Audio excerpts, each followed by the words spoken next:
দিনত royal Enfield, ৰাতি আচল চৰিত্ৰ। ইফতিকাৰ আহমেদ আৰু কৰণ চন্দৰ কাণ্ড শুনিলে হ'ব অবাক।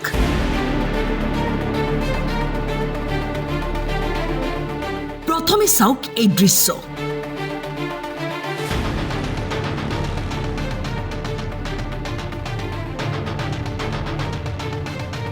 কি হৈছে ধৰিব পাৰিছেনে? চিচিটিভিত দেখা গৈছে ইফতিকাৰ আহমেদ দৌৰ মাৰিছে, পিছে পিছে লৰ মাৰিছে কৰণ চন্দ। ফেচবুক ইনষ্টাগ্ৰামত সদায় এক্টিভ হৈ থকা ইফতিকাৰ আহমেদৰ লাইফষ্টাইল চালে আপুনিও আচৰিত হ'ব, কিয়নো সদায় ৰয়েল এনফিল্ড লৈ চহৰৰ প্ৰান্তে প্ৰান্তে ঘূৰি ফুৰা ইফতিকাৰ ৰাতি হ'লেই নামি পৰে চুৰিকাণ্ডত, লগত কৰণ চন্দ।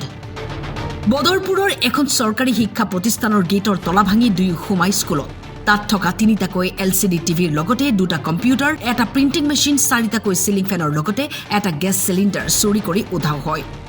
দিনত আকৌ এওঁলোক ভদ্ৰলোক, কিন্তু 24 ঘণ্টা নহোতেই দুই চোৰৰ চেহেৰা ওলাই পৰিল। এই চুরি কাণ্ডটা সরকার আমাদেরকে একটা লাইব্রেরি আধুনিকরণ করতে যা যা দেওয়ার দরকার যথেষ্ট দিয়েছেন। এটাকে আমরাও যারা টিচাররা আছেন এটাকে যথেষ্ট সুন্দরভাবে সাজিয়ে ওঠার চেষ্টা বা প্রয়াস চালিয়ে গেছে। হঠাৎ এই একটা কর্মে আমরা অনেকটাই মর্মাহত হয়েছিলাম সব টিচাররা।